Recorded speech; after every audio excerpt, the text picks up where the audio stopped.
শুভ দুপুর বন্ধুরা, সবাই কেমন আছো? আমি আজকে এটা করি তরকারি করবো, সেটা আমি নিজেও জানি না। তোমরা যদি কেউ জেনে থাকো আমাকে অবশ্যই বলো।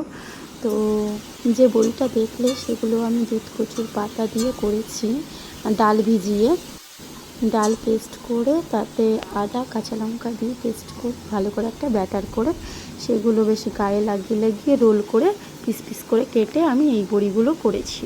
যেহেতু নিরামিষ ছিল তো সেই জন্য আর রসুন পেঁয়াজ লাগাইনি কিছু, নয়তো রসুন দেয় এটাতে।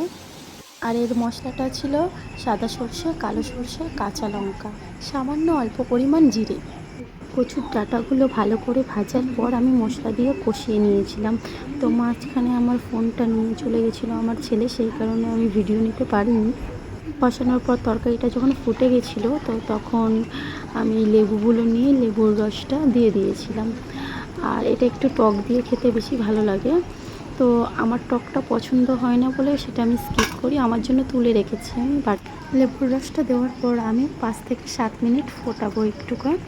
তো ফোটানো হয়ে গেলে আমি তরকারিটা নামিয়ে নেব। আর যতটা ঝোল দেখতে পাচ্ছ সেরকমটা থাকবে না, যখন এটা ঠান্ডা হবে অনেকটাই টেনে নেবে। তো তোমরা একে কী নামে জানো আমাকে অবশ্যই জানিও। আর এই তরকারিটার আদৌ কী নাম আমি সেটা নিজেও জানি না, তো পারলে তোমরা জানিও। এটা আমার একটু দেখে শেখা আমার শাশুড়ির থেকে। তো তোমরা কে কে এই তরকারিটা খেয়েছো আমাকে অবশ্যই, রেসিপিটা যদি কেউ জানতে চাও তাহলে অবশ্যই কমেন্ট করো, আমি জানিয়ে দেবো। Thank you.